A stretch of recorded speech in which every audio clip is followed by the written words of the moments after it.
नमस्कार, स्वागत है आपका झारखंड समाचार में। गांव में बकाया बिजली को माफ करने का ऐलान, सीएम चंपई सोरेन ने बताया फ्री इलेक्ट्रिसिटी का प्लान। वहीं झारखंड में पश्चिमी विक्षोभ के चलते इस दिन तक मौसम रहेगा खराब, बारिश के साथ चलेगी तेज हवाएं। और झारखंड सरकार ने सदन में कहा जेएसएससी प्रश्न पत्र लीक मामले में नहीं बख्शे जाएंगे दोषी। तो वहीं स्पेनिश महिला से दुष्कर्म पर अब झालसा ने खुद लिया संज्ञान, पीड़िता को दिलाया ये भरोसा। तो अब तक की सभी बड़ी खबरों पर बात करेंगे, पर उससे पहले आपसे छोटी सी अनुरोध है कि कृपया वीडियो को एक प्यारा सा लाइक अवश्य कर दीजिएगा, क्योंकि आपका एक लाइक करना ही हमारा मेहनत का फल होता है। तो शुरुआत करते हैं आज की पहली और बड़ी खबर से।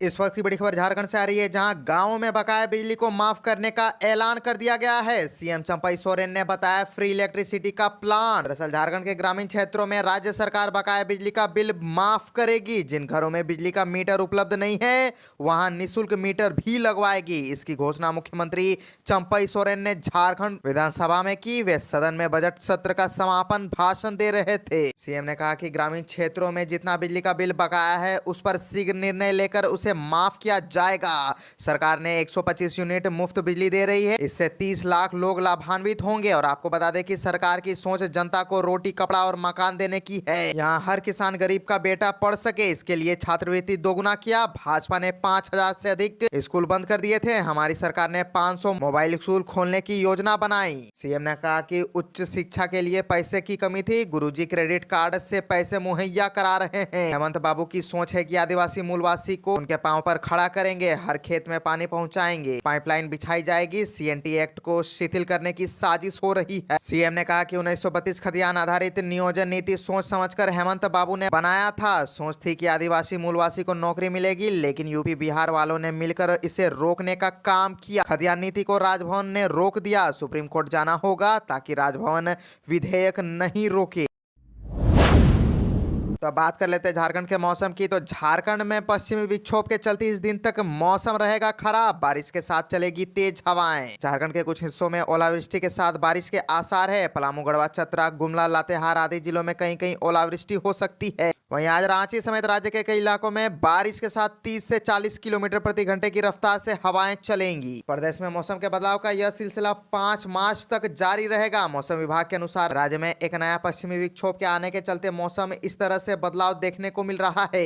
राज्य में आज बारिश की भविष्यवाणी की गई है। और आपको बताते चले कि बारिश होने व बादल छाए रहने से राज्य के तापमान में उतार चढ़ाव भी होगा। अधिकतम तापमान में 4 से 5 डिग्री तक की गिरावट हो सकती है, तो वहीं न्यूनतम तापमान में 3 से 4 डिग्री वृद्धि के आसार है। वहीं ओलावृष्टि से रबी और सब्जियों की फसल को नुकसान होने की लोगों को चिंता सता रही है। पूर्वानुमान के अनुसार आज बारिश होगी, लेकिन 5 मार्च को इसमें काफी कमी आएगी। 6 से फिर बारिश के आसार हैं। मौसम में यह बदलाव पश्चिमी विक्षोभ के चलते देखने को मिल रही है। ऐसे में अगले कुछ दिनों तक मौसम खराब रहेगा और बारिश का दौर जारी रहेगा। गौरतलब है कि उत्तर भारत के कई राज्यों में भी कुछ दिनों में से बारिश हो रही है।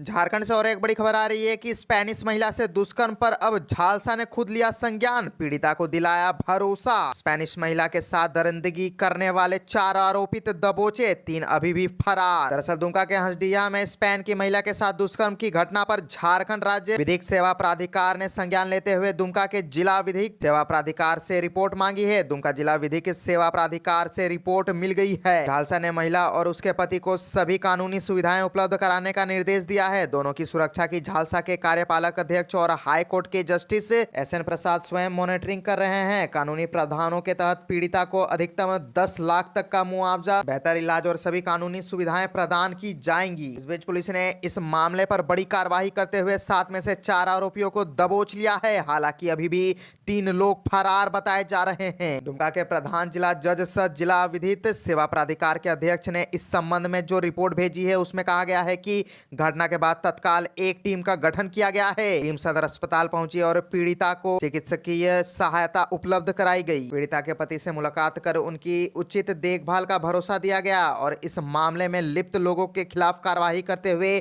जल्द गिरफ्तारी करने का आश्वासन भी दिया गया।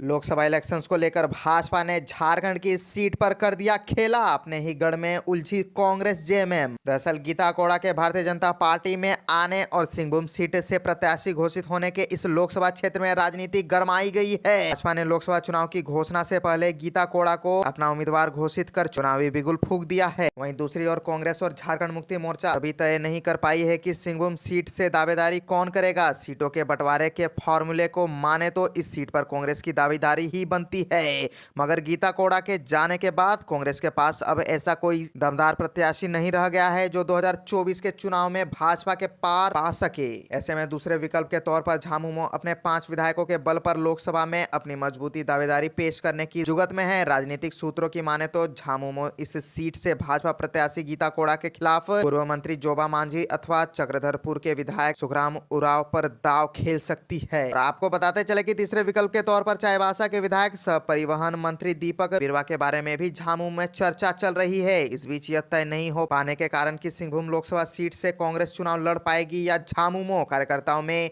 फिलहाल ऊहापोह की स्थिति बनी हुई है।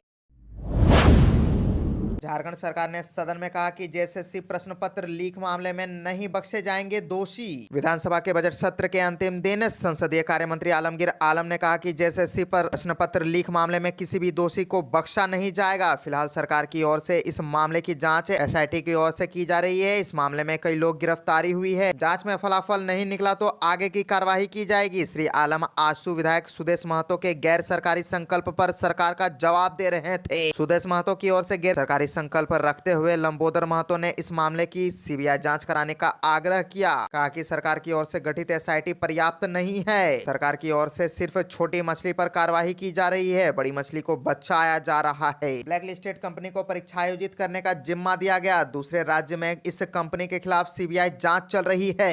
सरकार के जवाब से संतुष्ट नहीं होने पर स्पीकर ने वोटिंग कराया, जिसमें सुदेश महतो का गैर सरकारी संकल्प अस्वीकृत हुआ। इसी प्रकार अंबा प्रसाद ने सरकार के जवाब से असंतुष्ट होने पर गैर सरकारी संकल्प वापस लेने से मना कर दिया।